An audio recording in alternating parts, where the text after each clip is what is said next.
Eh bien, bonjour Alain, merci d'avoir répondu positivement pour cette interview. Même si beaucoup te connaissent et bien évidemment tu es reconnaissable avec tes larges moustaches, est-ce que tu peux te présenter et nous parler de tes passions, de tes hobbies? Oui, bonjour, bonjour à tous là. Depuis longtemps on m'appelle Alain Desbois. Les gens ont raison, c'est vraiment Alain Desbois, c'est mon nom. J'ai 76 ans, je suis marié, j'ai 2 fils et 4 petits-enfants.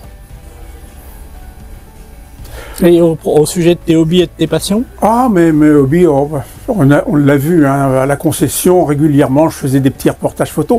Mon hobby, la photo, le bricolage, les réparations, en gros, faire quelque chose de mes mains. Et d'ailleurs, je suis un petit peu dans les petits papiers là, parce que j'ai fouiné un petit peu. J'ai même appris, pas récemment, mais tu as construit un avion. Ah, effectivement, c'est une longue histoire là. Il y a une quarantaine d'années, avec un ami du chapter, Jacques Guillot, il a lancé l'idée de se faire un avion, parce qu'à l'aéroclub ça coûtait cher, donc on a dit on va fabriquer notre avion. Ah, c'est pas banal, hein. Fabriquer un avion, beaucoup en font, beaucoup d'amateurs, mais le faire dans un appartement, je l'ai fait chez moi, dans une résidence au Val de Chésine, mais au premier étage. Et effectivement, ça a duré un certain temps, ça a duré à peu près 8 ans, dont 1 an de finition. Alors l'avion, c'est du type Canard, c'est un petit peu comme ce qu'on voit dans les avions de chasse actuellement, le Rafale. C'est un avion tandem, l'un derrière l'autre, moteur à l'arrière, avec de belles performances. Il est très très fin. Il permet donc de voler en moyenne à 270 km/h, mais en vitesse maximum, c'est 350 km/h. Et vous l'avez utilisé cet avion? Ah bon, on l'a utilisé, oui, très très régulièrement pendant des années. Ça veut dire que tu as un brevet de pilote et tout? Moi non, j'ai été vraiment la personne qui a construit, mais qui s'est affairé autour de rechercher les pièces, etc. Et j'ai passé mon brevet et j'ai laissé tomber parce qu'après ça coûtait un petit peu cher. Et après on a volé avec cet avion-là. On a fait des vols, on a été en Corse, on a été un peu partout. Il a une belle autonomie, hein. On a à peu près 1300 km en économie. Alors Alain, depuis combien de temps tu pratiques la moto? Parle-nous de tes expériences et des différentes marques peut-être que tu as pu piloter. Je suis moi un jeune pilote, hein. J'ai mon permis depuis une douzaine d'années. J'ai passé mon permis à 64 ans, mais avant je n'avais jamais pensé. C'est lors de mes nombreux voyages au Québec où régulièrement je fais de la motoneige, mes copains me disaient « mais alors ça c'est bizarre, tu fais de la motoneige avec nous depuis 10 ans, t'as pas de moto ?» Je dis non, j'y ai même jamais pensé. Je dis moi, tu sais, le seul guidon motorisé que j'ai eu entre les mains, c'était le motocutter de mon père dans le jardin familial. Bon, alors en rentrant à Nantes, ma femme me dit, tu sais, Alain, c'est pas à 70 ans que tu vas passer ton permis, tu le passes, si ça te fait plaisir, on y va. J'ai passé mon permis de conduire, c'est la première fois que je montais sur une moto, même jamais en tant que passager. Et derrière ma monitrice, on commence à passer les cônes. La première fois, j'étais terrorisé. Je dis arrête, on va se casser la gueule. Et puis finalement, elle m'a mis en confiance et j'ai passé mon permis. Et puis finalement, de fil en aiguille, je dis qu'est-ce que je vais faire? Moto, j'ai mon permis. J'avais pas tellement pensé, je connaissais rien dans la moto. Finalement, ma femme me dit, regarde, qu'est-ce qu'il y a à ton âge? BMW, Harley. Prends Harley, c'est joli, elles sont des belles motos. Je dis bon, effectivement, je prends une Harley. Mais moi, ce que je voulais, c'est quelque chose de dépouillé. Je voulais pas de sacoche, je voulais quelque chose qui soit clean, un peu custom. Donc je me suis fait conseiller. Et puis, je me suis acheté mon premier Fat Boy, donc un 107 cubic inch. Au bout de 3 ans, j'avais 80 000 km, je l'ai revendu pour acheter un deuxième, le deuxième Fat Boy que j'ai actuellement, qui est un 114. Et puis bon, maintenant, bon an, mal an, avec ce que j'ai fait en moto, j'arrive à peu près à plus de 200 000 km. Bon alors Alain, explique-nous comment tu as connu le Nantes Océan Chapter. Qu'est-ce que t'attends toi en tant que membre du Chapter, ou qu'est-ce que t'attendais à l'époque en intégrant un Chapter? Moi c'était assez, ça coule de source.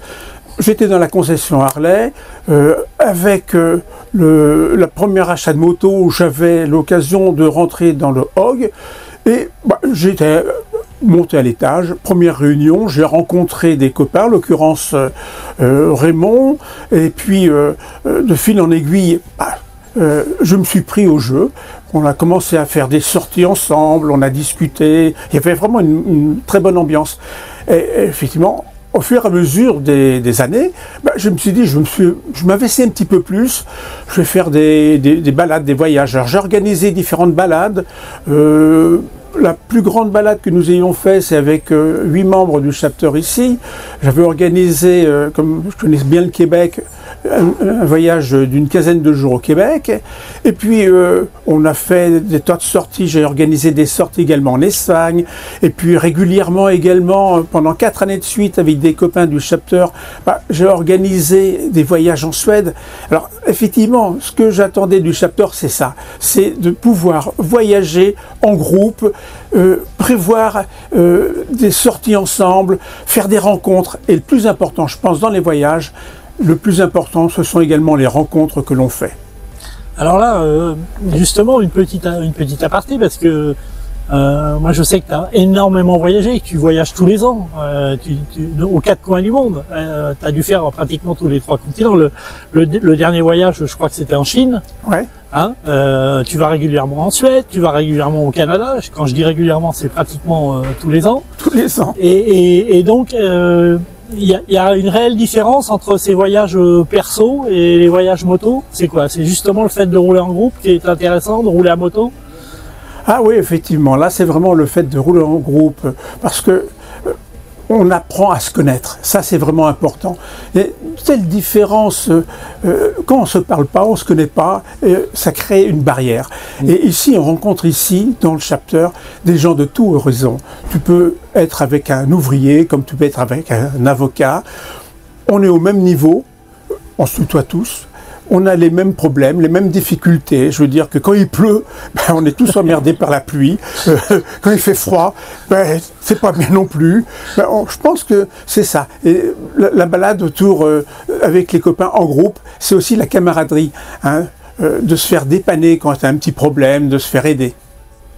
Alors Alain, une question qui est pas très très simple, parce que tu es un grand voyageur à titre privé, mais je sais aussi que tu as participé à de nombreux voyages organisés par le Chapter ou par le HOG. Est-ce qu'il y a un événement marquant parmi tant d'autres? Ah ouais, effectivement, ouais, c'est mon premier voyage, le voyage HOG, qui était la première concentration où je suis allé à Biograd, en Croatie. Déjà, la route est fabuleuse pour y aller, tout ce qui est autour du bord de la mer, les paysages, et ça c'est vraiment sympa. Mais également ce qui est sympa, c'est ce que j'appellerais moi la troisième mi-temps. Je veux dire que c'est les concerts le soir, les sorties, les rencontres avec des chapters différents, des choses que je ne connaissais pas. Je savais même pas ce que c'était un chapter à l'époque. Je suis parti, j'avais même pas de gilet, tu vois. Je veux dire que j'étais en pull classique. Je crois bien que j'ai acheté mon premier gilet là-bas. Donc ça a été vraiment fabuleux. Cette ambiance qu'il y avait, les concerts, les pots avec les copains, les rencontres avec les autres chapters. J'ai rencontré des tas de chapters. Alors Alain, une autre question à suivre. Parmi tous ces événements, parmi toutes ces balades, tu as probablement une anecdote à nous raconter. Ouais, un fait marquant, une anecdote importante. Ouais, L'année dernière, au retour d'une concentration, celle de Sénégalia, on arrivait en France et tout d'un coup mon moteur se met à ratatouiller, je regarde, témoin qui s'allume, stop, bloc, plus de batterie. Je regarde, un peu, si je redémarre un petit peu, je dis on va pas faire ça, on peut pas rouler comme ça. Je téléphone à mon assistance qui me dit bon, on vous remorque, la concession la plus près c'est Grenoble, on vous emmène à Grenoble. Pas de problème, j'embarque. Arrivé à Grenoble, accueil extraordinaire, on m'attend. La dealer de Grenoble me dit monsieur, vous devez être fatigué après ces émotions. Tenez, bon, asseyez-vous là, on a un petit salon, vous serez mieux qu'en bas. Je vous paye un thé. Pas de problème, là je me repose un petit peu. Quelques temps plus tard, le mécano remonte me voir, me dit bon voilà, la panne c'est la batterie. Ah bah je m'en doute, hein. Je trouve la batterie, mais c'est plus grave que ça. Il me dit tu sais, tu as également le régulateur est naze. Bon bah il faut le changer. Bah, je veux bien le changer, mais j'ai pas de pièces. On est samedi après-midi. Bon, le dealer descend, vient me voir et me dit tu sais Alain, on va te dépanner. Et là, vraiment, c'est du professionnalisme. Il a démonté une pièce sur un Fat Boy qu'il avait en stock, me l'a remonté, et le soir même, je retrouvais mes copains à Paray-le-Monial. Et là, vraiment, c'est vraiment une preuve de vraiment grand professionnalisme. Alors là, on arrive à la fin de l'entretien avec les 3 questions qui permettent de te connaître un petit peu mieux aussi. La première, c'est si tu devais être un film. Tu sais, j'ai pas vraiment une culture cinématographique importante. Je vais rarement au cinéma, mais vraiment, un film qui m'a marqué, il s'appelle Fana. Fana, c'est pas un nom français, c'est quelque chose que j'ai vu en Inde, dans le plus grand cinéma d'Inde, à Jaipur, le Raj Mandir. C'est un cinéma extraordinaire avec des balcons, on dirait de la pâtisserie, avec de la couleur partout, ça déborde de partout. Et donc ce film-là est un film d'action, c'est du Bollywood. Et également, ce qui est important, c'est également la musique et les paroles. Même si on ne comprend pas l'hindi, on comprend l'intensité de ce film. C'est magnifiquement interprété par Kajol et Amir. Autre question, si tu devais être un acteur. Alors comme tu vas pas beaucoup au cinéma, tu vas peut-être me sortir un personnage que peu connaissent. Ah, un acteur, bah oui, un acteur, ça c'est Soyadi. Soyadi, c'est son nom de famille, mais par contre, plus connu sous le nom de Pakraden. Hein, chose assez extraordinaire, régulièrement dans la rue, on m'arrêtait, on me disait, on faisait des photos, Pakraden, viens là, Pakraden, viens là. Moi, je dis Pakraden, je me suis informé qui c'était. Donc, effectivement, c'est un acteur de série qui faisait des films très souvent et très connu. Et tellement connu que même des fois, une fois en prenant l'avion avec Garuda Airlines, les hôtesses m'ont demandé est-ce que je peux avoir un autographe, monsieur Pakraden? Volontiers, je signais, donc... Parce qu'en fait, tu leur ressemblais comme 2 gouttes d'eau. Ah oui, je ressemblais. L'acteur par lui-même n'a pas de moustache, ouais. Mais par contre, dans son rôle d'acteur de Pakraden, lui, il porte des moustaches, et effectivement, on voyait partout, mais Pakraden... on le voyait également dans les cafés. Et, alors, le plus étonnant, c'est que peut-être 30 années après, j'étais en balade pour mon boulot et il y avait l'Armada à Rouen, c'était en 2002. Bon, très intéressant de voir ces vieux voiliers et tout. Et je vais voir le voilier indonésien. Et sur le voilier indonésien, les officiers me disent « Oh, Pakraden, Pakraden !» Je dis étonnant. Alors j'ai fait signer mon carnet de bord de visite où ils m'ont dit « Pour Pakraden ». C'était extraordinaire. Alors, autre question, Alain, et si tu devais être une ville étrangère? Alors, sans hésitation, Stockholm, en Suède. Là, j'ai passé beaucoup de temps de ma vie, hein. J'y ai travaillé, j'ai rencontré Stockholm pas par hasard, parce qu'on m'y avait invité. Ce que j'aime, c'est y retourner régulièrement. Stockholm, c'est une belle ville, c'est la Venise du Nord sur l'eau.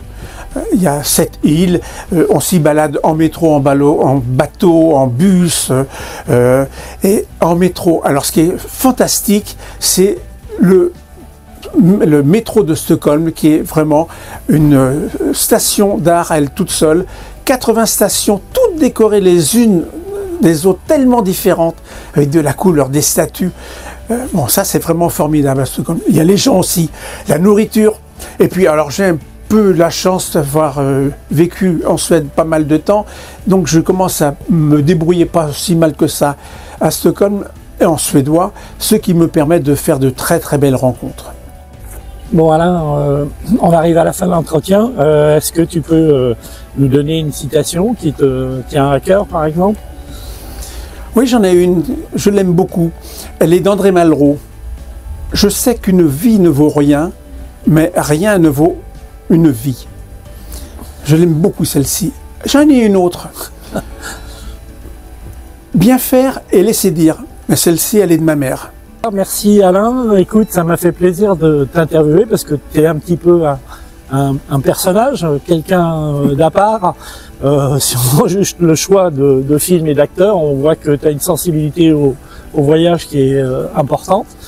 En tout cas, je te remercie d'avoir participé à cette interview. Eh bien, moi, j'étais content de faire cette interview. Et puis, les amis, on se dit à bientôt sur la route ou éventuellement au bar.